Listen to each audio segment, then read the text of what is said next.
விஜய் அண்ணா நாளைக்கு முதலமைச்சரா பதவியேற்க போறாரு. அதிலிருந்து 14 நாட்களுக்குள்ள நாங்க பெரும்பான்மையை நிரூபிப்போம் அப்படின்னு சொல்லிட்டு, நாளைக்கு இண்டோர் ஸ்டேடியமான நேரு உள் விளையாட்டு அரங்கத்தில முதலமைச்சரா பதவியேற்க போறாரு. அதுக்கான பெரும்பான்மையை நிரூபிக்கிறதுக்கான வேலைகளும் வந்து நடந்துட்டு தான் இருக்கு. இப்ப தற்போது ஜஸ்ட் நவ் இன்ஃபர்மேஷன் என்னன்னு அப்படின்னா, காங்கிரஸ் கட்சி வந்து நாங்க முழு ஆதரவு விஜய்க்கு தரோம் அப்படின்னு சொல்லியிருக்காங்க. பட் அது போதுமான நம்பர்ஸ் இல்ல.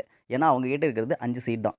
5 சீட்டு தான் இருக்கு. அந்த 5 சீட்ட வச்சு எதுவுமே பண்ண முடியாது. இப்போ 108 இடத்துல வந்து டிவிகே வின் பண்ணியிருந்தாலும், ஆக்சுவல் நம்பர் இஸ் 107 தான். விஜய் அவர்கள் 2 தொகுதியில போட்டிட்டு இருக்காங்க. அதில ஒரு தொகுதியில தான் அவங்க வந்து பெர்மனன்ட் எம்எல்ஏவா இருக்க போறாங்க. ஒரு தொகுதிய ராஜினாமா செய்ய போறாங்க. அந்த ஒரு தொகுதிக்கு திரும்ப ரீ எலக்ஷன் நடந்து, அதில டிவிகே வின் பண்ணா தான் 108 கணக்காக போகுது. இப்போது ஆக்சுவல் நம்பர் இஸ் 107 தான் கணக்கு. அப்ப இவங்களோட சேர்த்து காங்கிரஸும் டிவிகேவும் சேர்த்தோம்னா 112 தான் வருது.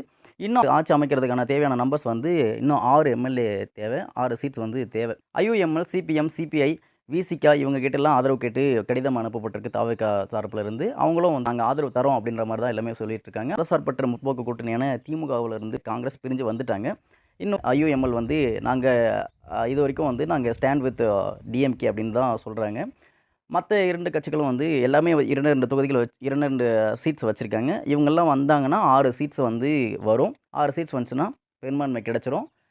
பெரும்பான்மை நிரூபிச்சு ஆட்சி அமைப்பதெல்லாம்.